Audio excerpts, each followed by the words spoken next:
started. Friends, this is yours truly, Frankie Wilson. You're listening to Inside Gospel. I just finished watching this phenomenal stage play. If you guys follow me on the social networks, you already saw that I tweeted and Facebooked and all that about it before it started. I cut off my phone afterwards. Amen, amen. But right now I am sitting with two of the lead actresses from the play as well. I think almost everybody was a lead in a sense, but you guys definitely had a huge part in the play. So if you don't mind, I'd just like for you to please introduce yourselves and your characters, and then we're going to go into a little bit more about the production. Hi, I'm Kenesha Thompson, and I play Yolanda. And I'm Catherine Whiteman, and I play Yolanda's grandmother, Mother Shaw.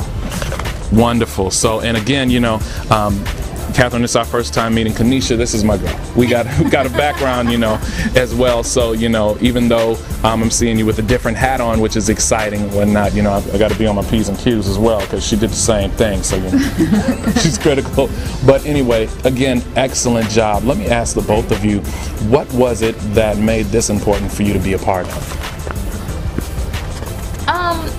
Just the story was really, really important for me. I play this young girl who pretty much goes on this whole life journey. She's used to one thing in this, you know, rough area in New York, and then she's kind of torn into this, she's taken into this southern kind of world that she's not used to at all. And so her whole world gets turned upside down, and she ends up learning a lot about herself and finding where she actually belongs. So I think that for me it was important to tell that story. No matter who you are, I think everybody has that kind of experience where you're torn from one thing and you kind of have to adapt, and you end up finding yourself. It's just a journey. Absolutely. What about yourself?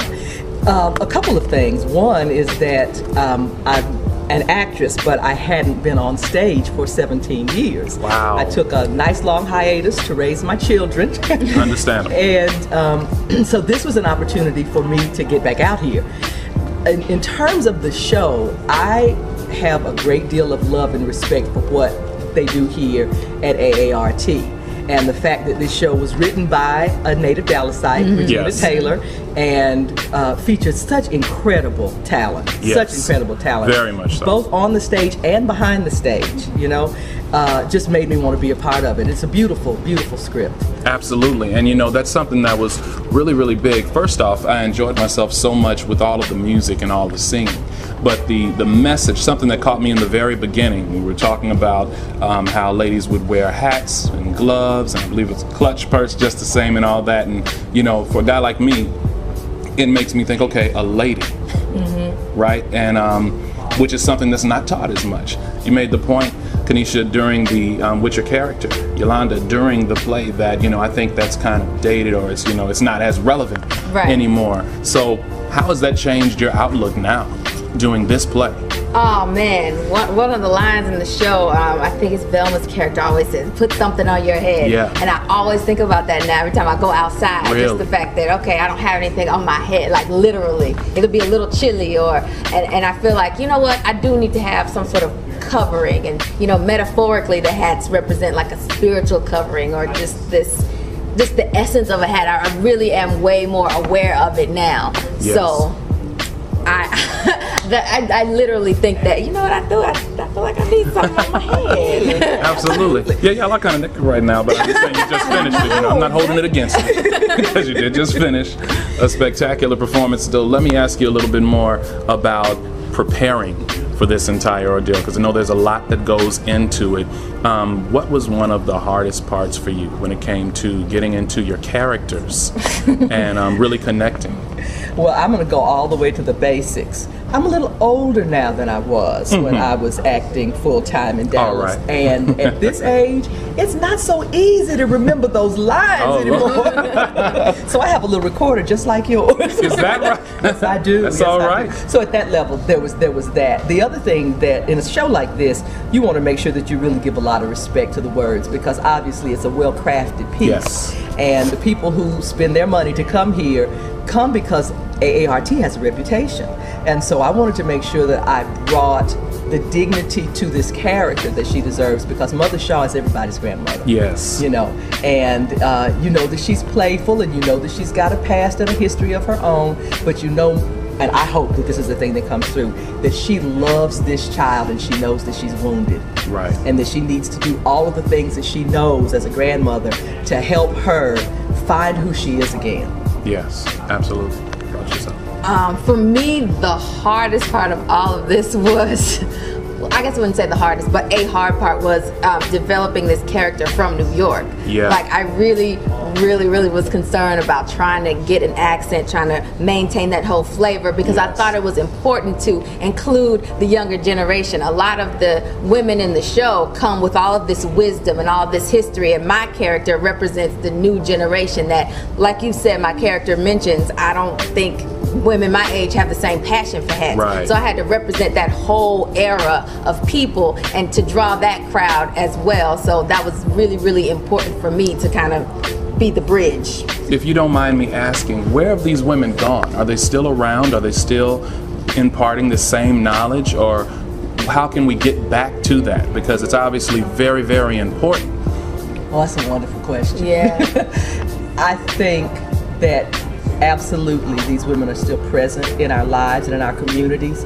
I don't know that any of us have the respect and regard for them that we did even a generation ago.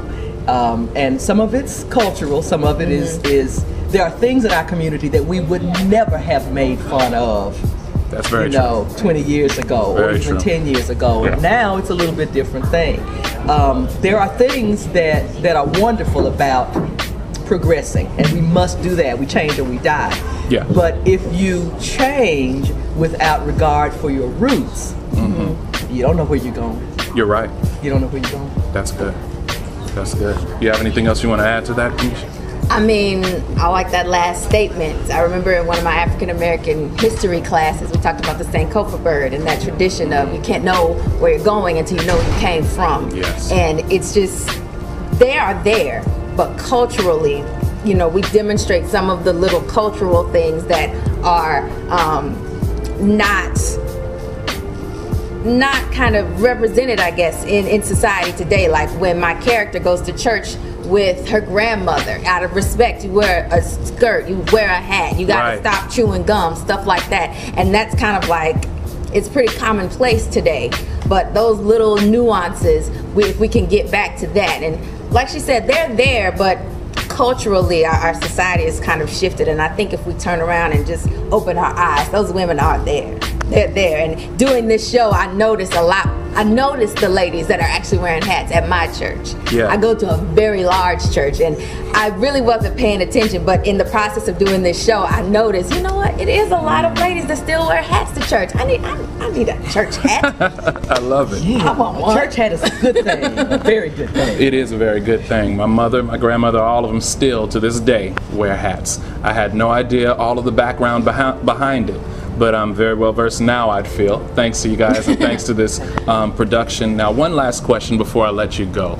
And friends, I'm talking to two of the leads for part of the African American Repertory Theatre, CROWNS, and you guys definitely want to be able to go out, and I'm going to give you the dates, and we're going to have all of the information posted on the website and all of that, because we want everybody to be a part. And it's going up until November, is the 18th? Right, November 18th. So we want to make sure everybody gets out and packs out the theater. You don't want to miss this. Don't do it. But real quick, if I could ask both of you, what one thing would you like people to walk away with? There were a lot of different messages that were given during this play. And, you know, I can tell you I was watching at different times. I saw some people bobbing their heads, tapping their feet, and close to the end I even saw a woman that was in tears and wiping tears from her eyes during the play. A lot of different things that were said, a lot of different feelings that were given. What would you like people to walk away with when they come from this play? For me, because of the journey that my character takes, I would hope people walk away with an open spirit, open to change, open to try something different. My character is forced to go to this whole nother place that she never knew, and she ends up finding where she belongs, when the whole time that's what she has wanted, just to fit in somewhere. Yeah. And I would hope that people would be open to that. The very place maybe that you don't want to be, maybe that's the place where you need to be the most, around family or, you know, anywhere in life. I just hope that people would be open to something like that for change. Absolutely. I guess as I'm sitting here listening to Yolanda, and she's my grandbaby, yes, yes. Nisha, there's so much wisdom in what she said, and I think that the only thing that I can add to that is that when people suffer, there is a dignity that comes from that, if you will embrace it. So if you know that your ancestors were slaves, that's not something to be ashamed of. We built, B-U-I-L-T, built this country, that's right. you know? And so there's no shame in that. There's no shame in the fact that black folk had to sit in the back of the bus until somebody said, no, my dignity is worth more than this. So I guess the thing that I would want to add to what Yolanda said is that don't let the fact that you don't have everything you want to have, or that your family situation is not where it needs to be, or whatever it is, don't let that short circuit your dignity, because you are still God's child. Absolutely. And you need to embrace that. Very, very good. Thank you all so much again for your time. I'm going to try to come back and bring more with me. And we want everybody else to come back just the same. I could tell them, just bring them, just come on. Excellent. Once again, thank y'all so much for being on the show. Thank you. Thank you.